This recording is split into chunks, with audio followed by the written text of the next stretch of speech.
Habían pasado 30 años desde la última vez que Seward atravesara esas aguas y entonces lo hizo a la luz del día. Remó en la barca que había adquirido hacia el puerto de Villefranche-sur-Mer. Después de viajar en coche de caballos hasta Antibes desde Marsella, solo quería robar si lo pillaban. Tenía que llegar a París, aunque tuviera suficiente dinero para el viaje. El tren no partiría de Marsella hasta las 10 en punto de la mañana. Para llegar a París a las 11 de la noche era impredecible que estuviera en el Teatro de Odeón la noche siguiente a las 8. Solo un nudo corredizo para asegurar la barca. Dio unos traspiés por el muelle de madera hasta que recuperó la estabilidad en las piernas. La visión del viejo Lazareto animó a Seward. Cuando era un joven médico idealista, se había implicado en una investigación financiada por el gobierno francés y había trabajado con científicos brillantes como Charles Darwin. El estudio trataba de relacionar el comportamiento de animales como chimpancés, ratas y ratones con el de los humanos, con el objetivo de fundamentar más sólidamente la teoría de la evolución de Darwin. Durante el tiempo pasado allí, Seward había quedado fascinado con algunos de los sujetos examen cuyas acciones podían considerarse anómalas, porque existían esas anomalías. Podía corregirse ese tipo de conducta anómala. Seward sonrió recordando aquellos paseos junto al mar con otros científicos de Lazareto. En ellos habían debatido y desafiado las visiones arcaicas de la Iglesia sobre el creacionismo. Sus estudios eran tan controvertidos que el gobierno decidió poner fin al trabajo y convertir el edificio en un laboratorio oceanográfico. Los científicos recibían una compensación económica por la condición de que se mantuvieran callados.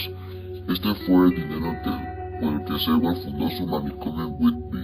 Seward continuó subiendo la colina desde la que se divisaba el puerto. Al observar la familiar ciudad costera que apenas había cambiado de su marcha, recordó el trabajo innovador que había hecho en el caso de Red.N.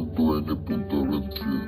Seward le había diagnosticado a Redfield la rara enfermedad mental de la zoofagia, caracterizada por la ingesta de animales vivos.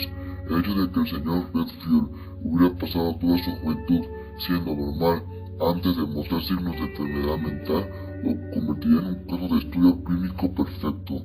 Redfield murmuró a Seward en voz alta. Se había sentido muy esperanzado cuando Redfield llegó al manicomio de Whitby. El paciente, que había sido un abogado prometedor, de repente había evolucionado, convirtiéndose en un loco de atar que devoraba insectos. Si Seward hubiera conseguido curar a Redfield, podría haber probado que la enfermedad mental era una dolencia y que no se heredaba, lo cual habría demostrado sus teorías de los días de Lazareto. Habría contribuido a fortalecer la opinión de Darwin de que todos los mamíferos evolucionan de un ancestro común. El pobre Redfield, un desdichado peón perdido muy pronto en la partida, se había convertido tristemente en otra adición a la larga lista de fracasos de Seward. A corta distancia del puerto, Seward encontraría a su viejo amigo Henry Salmer, al que había conocido a principios del siglo, cuando acababa de perderlo todo: su manicomio, su profesión y su familia. Más recientemente se habían encontrado 4 veranos en un hito histórico increíble que se produjo cerca de Le Mans: la demostración de los hermanos Wright de su exitosa máquina voladora. Las series de vuelo solo duraron 2 minutos, pero había nacido una nueva era en Europa. Seward negó con la cabeza, desconcertado por los cambios frenéticos del mundo que le rodeaba.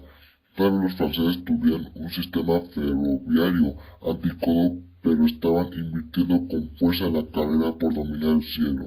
La fatiga de la abstinencia empezaba a vencerle. Sentía todos los hematomas y acortes que le habían provocado su salto. En el tejado de la villa se estaba haciendo viejo. Combatió valerosamente las ansias de una inyección, con la seguridad de que necesitaría estar alerta de la inminente batalla. Desde lo alto de la pendiente contempló la familiar visión de la granja de Henry, enclavada en las estribaciones de los Alpes. Su amigo había arrancado de lo que había sido un próspero viñedo para crear una pista de aterrizaje. El establo albergara ahora aviones y un taller en lugar de ganado. Una torre de radiotelegrafía instalada en el techo del establo había sustituido a la veleta. Una luz parpadeó en la ventana de la cocina de Henry. Gracias a Dios, mi amigo está en casa.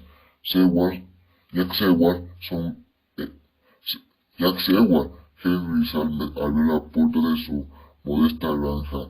¿Dónde está el resto de ti, mon Dieu? ¿Qué te ha pasado en la mano? Bonjour, Henry, dijo Seward.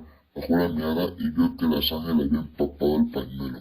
Sé que es tarde, pero no pudo evitar fijarse que Henry apenas había cambiado. Su bigote es un poco más largo. Fue el último pensamiento que pasó por la mente del médico antes de sucumbir a la fatiga. La luz diurna obligó a Seward a abrir los ojos.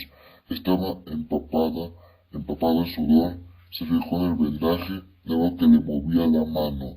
Tenía que ir al teatro. Seward se levantó de la cama y salió dando tumbos de la habitación. Henry, gritó.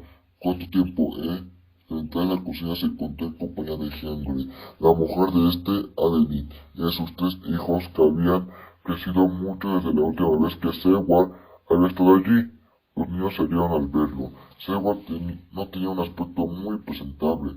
Notó que se ruborizaba. Regardes, Adeline. Henry se rió. Realmente se ha levantado de entre los muertos. He de llegar a París, tartamudeó Seward, luchando con los síntomas de abstinencia que le causaban temblores en todo el cuerpo. Rogaba porque Henry pensara que simplemente estaba cansado. ¿Quieres volar a París? Sé que llegar a París es imposible, pero lo más cerca que tu aeroplano pueda llegar, quizás a Lyon. Creo que no sabes lo que estás pidiendo, pero siempre he dicho que haría cualquier cosa por un amigo que lo necesite. Primero quédate y descansa unos días. Me diste un buen susto anoche. Aprecio tu hospitalidad. Puedes llegar a París esta noche. Esta noche, gritó Henry, usando una mirada de incredulidad con Adeline. Estás tan cansado que apenas te tienes en pie. ¿Qué puede ser tan importante? Es una cuestión de vida o muerte. Una paciente, la mentira brotó con facilidad en los dedos de Seward. Si no te recibe un elixir especial en el maletín, esa noche a las 7, temo lo peor. Henry volvió a mirar a su mujer. Ella sintió. Muy bien, dijo Henry. Una vida está en juego y nuestro deber cristiano es actuar. Siéntate y come. Recupera fuerzas. Seremos dentro de una hora. Seward se sentó aliviado a la mesa, cediendo rápidamente a la prudencia de Henry. No puedo agradecértelo lo suficiente, amigo. Adeline lo acalló, colocándole delante un plato de comida. Henry se volvió hacia sus hijos. Pedid ayudar a papá a prepararse para el vuelo. A cabo de una hora, Seward llevó el maletín médico al establo. No había comido tanto en años. Esperaba que la comida le diera la fuerza que necesitaba para resistir los cada vez más intensos síntomas de abstinencia de la morfina. Un mecánico sacó unos bodines de petróleo al campo. Henry, inclinado sobre su telégrafo sin hilos, levantó la cabeza cuando Seward apareció a su lado.